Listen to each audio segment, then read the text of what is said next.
With 7 million residents, Hong Kong is one of the most densely populated places on the planet. Housing prices are among the highest in the world, and not just for the living. Cemetery plots or columbarium spaces are also scarce and expensive, so some families have found a new way to say farewell to their loved ones. My mother thought sea burial was more suitable for her and more environmentally friendly. She also wanted to be at one with nature. This ecological approach, and in particular the economic aspect, is attracting increasing interest in Hong Kong. Last year, 661 families opted for a funeral at sea. The figure is low, but it has quadrupled since the government gave approval for this sort of service in 2007.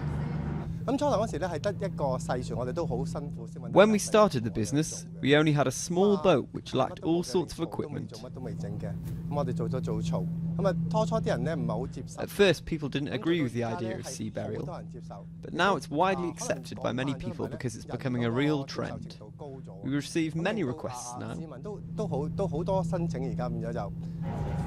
23 grieving families are on board this day to say goodbye to a loved one. During the journey, the ashes of the deceased are placed in a biodegradable bag that dissolves in water. Each family holds a brief ceremony according to their beliefs before scattering the ashes in the sea.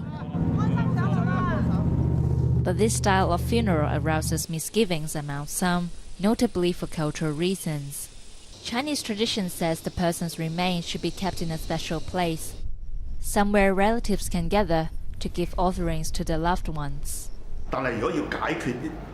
Scattering cremated ashes at sea or in gardens of remembrance is not a practical solution that everyone can adopt. It does not solve the problem of the scarcity of niches because of the Chinese tradition of filial piety. If you dispose of the ashes in the sea or in a garden, the ashes disappear. So these methods are less acceptable to people. The government has promised to create 120,000 new niches for funeral urns by the end of 2012, but with more than 40,000 people dying each year, it's not enough.